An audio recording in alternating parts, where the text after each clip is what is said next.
नमस्कार. अर्थातच मी भागवत जाधव. आज आपण बोलणार आहोत पारनेर तालुक्याच्या सारीपाटाबद्दल. पारनेर तालुक्याचे पुढचे आमदार कोण होणार. फार दिवसांनी आपण एकमेकांना भेटत आहोत, तरीसुद्धा एक गोष्ट निश्चितपणे सांगतो, कामाच्या वेळेनुसार कामाच्या अभावामुळे आपण थोडं लेट भेटत आहोत. परंतु येणाऱ्या 5-6 महिन्यानंतर काहीतरी एक वेगळ्या पद्धतीने आपण नियोजन करणार आहोत. अतिशय वेगळं असं काहीतरी अनेक अहिल्यानगरी जिल्ह्यातले जे नामवंत लोक आहेत, जे जगासमोर कधी येत नाही, अशा लोकांपर्यंत आपण पोहोचण्याचा प्रयत्न करणार आहोत 5-6 महिन्यानंतर. आणि आपला चॅनल सबस्क्राईब जरी कमी झाला असेल तरी त्याचे यूट्यूबचे सगळे जे काही नॉर्म्स असतात टायमिंगचे, जे जवळजवळ पूर्ण होत आलेले आहेत. त्यामुळं जर मी कधीही कोणाला म्हणत नाही आपला चॅनल सबस्क्राईब करा, परंतु जर तुम्ही हा चॅनल सबस्क्राईब केला आणि त्याच्यानंतर जे काही याचा आपल्याला पैसे मिळणार आहेत किंवा जे मिळतील ते निश्चितपणे आपण स्वतःसाठी वापरणार नाही आहोत, ते पुन्हा एकदा जनतेसाठीच त्याचा वापर केला जाणार आहे, कारण की हे पैसे आहेत ते जनतेचेच आहेत. असो, आज पारनेर तालुक्याच्या सारीपाटामध्ये बोलताना 2-3 गोष्टी मी निश्चित सांगणार आहे. एक की पारनेर तालुक्याचं राजकारण अतिशय वळणावरती बदलताना दिसत आहे. एक तर निलेश लंके ज्यावेळेस आजारी होते त्याच्या आधी त्यांनी काही स्टेटमेंट केलं होतं की आता मी पुन्हा एकदा पारनेर तालुक्याचा आमदार होण्यासाठी इच्छुक आहे. त्याच्या पाठीमागचे अनेक अर्थ होते. त्याच्यानंतर त्यांनी पुन्हा एकदा स्टेटमेंट केलं की मी पुरून उरेल. एक पारंपरिक लढत नगरच्या राजकारणात दिसते, सुजय विखे विरुद्ध निलेश लंके अशी. असो, परंतु निलेश लंके यांनी पारनेर तालुक्याच्या राजकारणात लक्ष घालायला सुरुवात केलेली आहे. आणि ज्या पद्धतीने त्यांनी सुरुवात केली त्याच्यानंतर पुन्हा एकदा सुजित जावरे हे आमदार होतील की काय अशी एक परिस्थिती होती एकनाथ शिंदेंच्या शिवसेनेकडून. त्यात प्राजक्त तनपुरे हे आता भारतीय जनता पक्षातून उभे राहिलेले आहेत. आणि एक गोष्ट चित्र निश्चित आहे की पारनेर तालुका किंवा नगरचं राजकारण हे 2 ते 3 विभागांमध्ये एक विभागलेलं आहे. ते थोडक्यात मी तुम्हाला सांगतो. जेव्हा निलेश लंके खासदारकीला उभे राहतील त्यावेळेस निश्चितपणे पारनेर तालुक्याचे ते सुपुत्र असल्यामुळं पारनेर तालुक्यातून जनता त्यांच्या पाठीमागं उभी राहते. ह्याचं कारण वेगवेगळं आहे. याच्या आधीही गुलाबराव शेळके साहेब जेव्हा इलेक्शनला उभे राहिले होते त्यावेळेसही पारनेर तालुक्याने त्यांना लीड दिलं होतं. त्यावेळेस सुजय विखे यांचे आजोबा त्यांच्या विरोधात होते. त्यामुळं हे लीड जर मार्जिनेबल लीड असेल तर ते कुठं तुटू शकतं. याचं जर तुम्ही सारांश बघितला तर राऊरी हा तसं बघितला तर विखे घराण्याचा पारंपरिक बेल्ट आहे. आणि जर प्राजक्ता तनपुरे हे जर विखेंच्या बाजूने गेले तर निश्चितपणे त्यांना फायदा होऊ शकतो. नगरचं लीड कदाचित पारनेर आणि नगर ग्रामीणमध्ये तुटू शकतं. हा एक अंतरिम जो अभ्यास असतो त्याच्यात असतं. त्याच्यानंतर पाथर्डे असेल, श्रीगोंदा असतील, ह्या तालुक्यांचं इलेक्शनच्या आधीचं वातावरण कसं फिरतं याच्यावर अनेक गोष्टी असतात. कांद्याचा प्रश्न ऐरणीवर आला आहे. आणि एक गोष्ट ध्यानात घ्या की विकासाचं मॉडेल हे शहरीकरणाला जरी पूरक असलं तरी शेतकऱ्यांचे प्रश्न हे एक वेगळ्या पद्धतीचं रूप धारण करतात राजकारणामध्ये. त्यामुळं मागच्या वेळेस भारतीय जनता पक्षाच्या अनेक लोकांना त्याचा फटका बसला आणि अनेक लोक विद्यमान खासदार ते पराजित झाले. हा एक इतिहास आहे.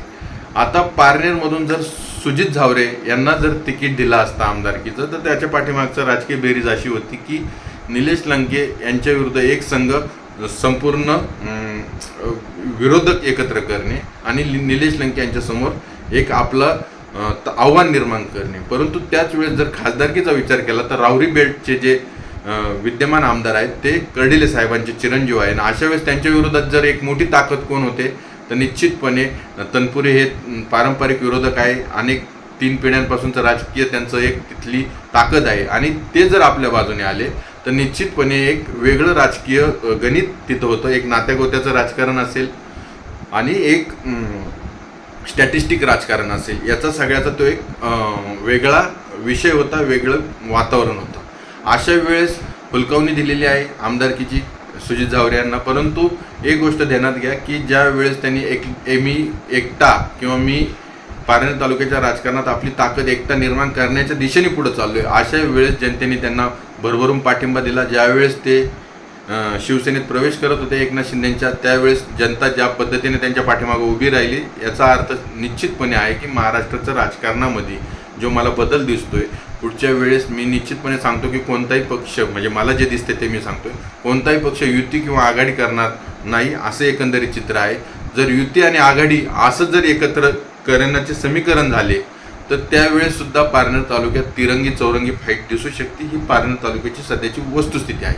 परंतु मला जे दिसतंय ते असं दिसतंय की भारतीय जनता पक्ष आणि बाकीचे त्यांचे जे मित्र पक्ष आहेत हेही फार काळ एकत्र राहतील, म्हणजे इलेक्शनला असं नाही, ते प्रत्येकजण आपली ताकद आजमावणार आहे. त्यामुळं निश्चितपणे एक वेगळा ताकद जी दिसतीये तालुका वाईज ती दिसणार आहे.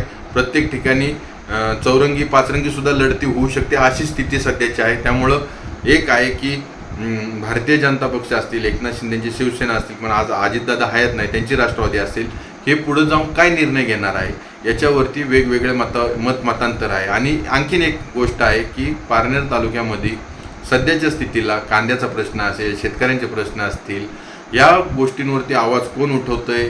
त्याच वेळेस पाण्याचा जो प्रश्न आहे तो ऐरणीचा आहे, त्याच वेळेस सहकार क्षेत्राचे प्रश्न आहेत ते ऐरणीवरती आहेत. अशावरती प्रत्येकाचा सखोल अभ्यास कोणाचा, जनतेत सातत्याने जाणारा व्यक्ती कोण, याच्यावरती अनेक गोष्टी अवलंबून आहे.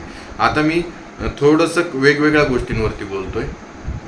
सुजित झावरे यांच्या संबंध बोलायचं ठरलं तर एक गोष्ट निश्चित आहे की सातत्याने जनतेत जाणं, जनतेच्या प्रश्नांवरती बोलणं आणि जनतेच्या प्रश्नांवरती बोलत असताना विकासाच्या मुद्द्यावरती किंवा विकासाची गंगा कशी वाहता येईल याच्यावरती त्यांचा एक वेगळं प्रत्येकाची कार्यशैली असते, त्यांची एक वेगळी कार्यशैली आहे. त्या पद्धतीने ते निश्चितपणे एकनाथ शिंदेच्या शिवसेनेत गेल्यामुळं, सत्तेत असल्यामुळं जे काही प्रशासकीय लोकांकडून जे चांगले कामं करून घेत आहेत ते करू राहिले आहेत. आणि निश्चितपणे बाजार समिती ज्या पद्धतीने कांद्याबद्दलचे आंदोलन असतील, ह्या प्रत्येक गोष्टींमध्ये त्यांचा सक्रिय सहभाग, जनतेमधलं त्यांचं उठणं बसणं वाढणं आणि त्याच वेळेस जनतेला त्यांच्याकडून असलेल्या अपेक्षा, यामुळं त्यांचं एक वेगळं वलय निर्माण होतं आहे.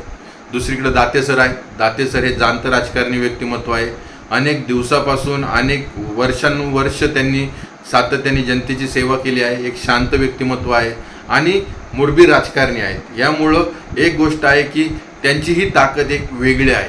अशा वेळेस निलेश लंके यांचं वादळ येते. निलेश लंके यांची एक ताकद आहे की ती सातत्याने जनतेत असतात आणि ऊन वारा पाऊस 365 इंटू महाराष्ट्र फिरण्याची जर धमक असेल तर ती निलेश लंकेंमध्ये आहे.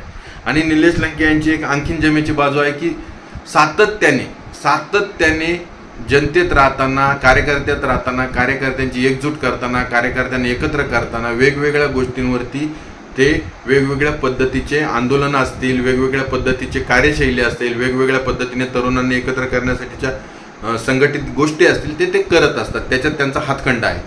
आणि अशा वेळेस एक सहकार क्षेत्र म्हणजे तिन्ही नेत्यांकडे बघा तुम्ही, कोणाकडेही पतसंस्थेचं जर पारनेर तालुक्याचं जे वादळ होतं ते आता तुम्ही बघितलं तर बऱ्यापैकी डबघायला आल्यासारखं आहे. अनेक पतसंस्था बुडीत निघाल्यात आहे. अनेक पतसंस्थांची सद्यस्थिती फार चांगली आहे अशी नाही. ज्या पतसंस्थांची परिस्थिती चांगली आहे ते लोकांनी राजकारणात येऊ नये असाही एक सुप्त स्वर पारनेर तालुक्याच्या जनतेमधून येत असतो.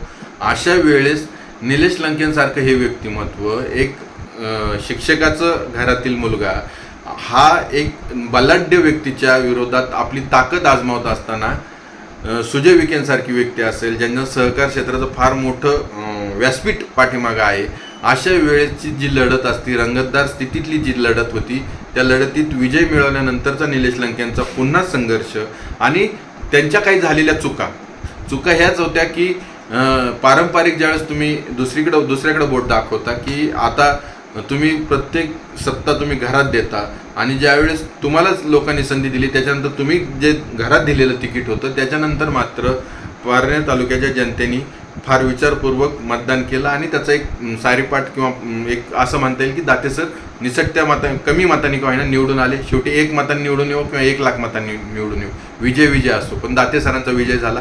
दाते सरांच्या बाबतीत तुम्हाला आधीच सांगितलं, संयमी, शांत आणि प्रशासनावरती पकड असणं म्हणा किंवा एक म्हणजे असं आपण म्हणू शकतो की जुनं व्यक्तिमत्व, जनतेतलं जुनं व्यक्तिमत्व आणि संयमी आणि मुरबी राजकारणी हे व्यक्तिमत्व आहे. जनतेला नेहमीच त्यांच्याविषयी आदर वाटतो असं हे व्यक्तिमत्व आहे. दुसरीकडं सुजित झावरे जर बघितलं तर वसंतराव झावरे साहेबांचा एक त्यांना वारसा आहे.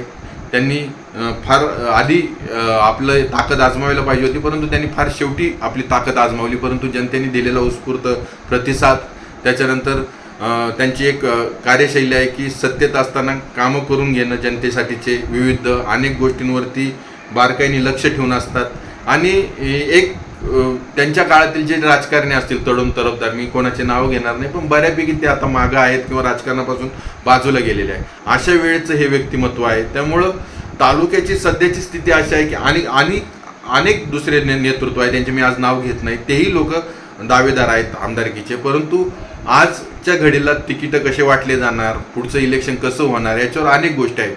परंतु सध्याच्या स्थितीला हे 3 नेतृत्व पारनेर तालुक्याच्या राजकारणामध्ये प्रभावीपणे आपली ताकद आजमा